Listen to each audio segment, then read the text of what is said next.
yung inutusan ka magluto ng panang manok na birthday mo, tapos ayaw ka pagbihisin ng damit. O, kamusta? O, diba?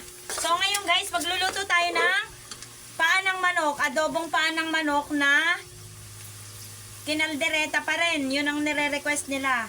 Pero, wag daw ako magbihis kasi ang ganda-ganda ko daw dito sa damit ko. O, ano masasabi nyo? Hindi totoo. Sa totoo lang talaga, guys. Thankful talaga ako kay Lord. Kasi, binigyan ako ni Lord ng napakagandang mukha. O, diba? O? Thank you, Lord. Sobrang nagpapasalamat ako sa Lord. Ayan.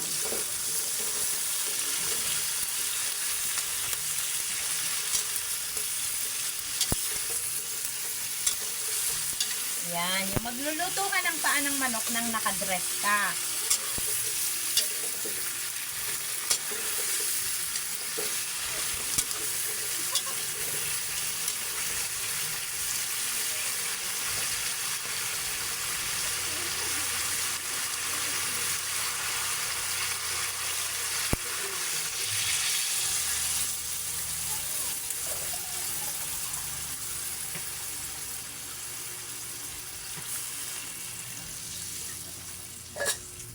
Pero Gail, wala tayong malunggay. Magdidikit-dikit to.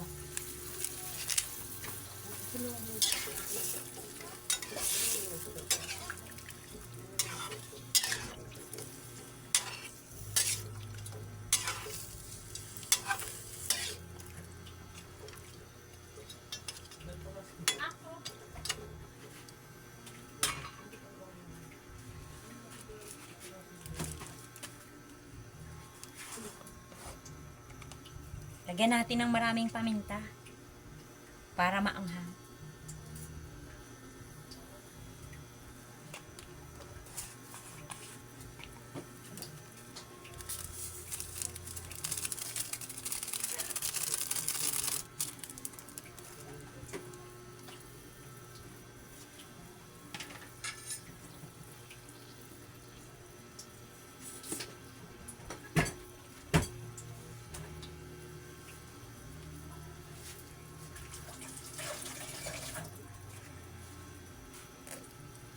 Lagyan natin ng luya.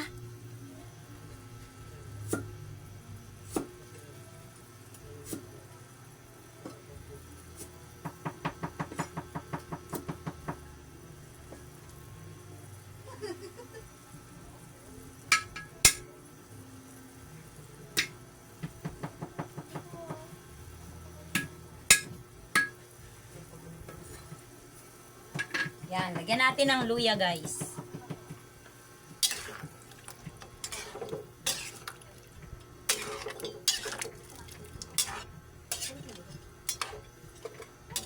Yan.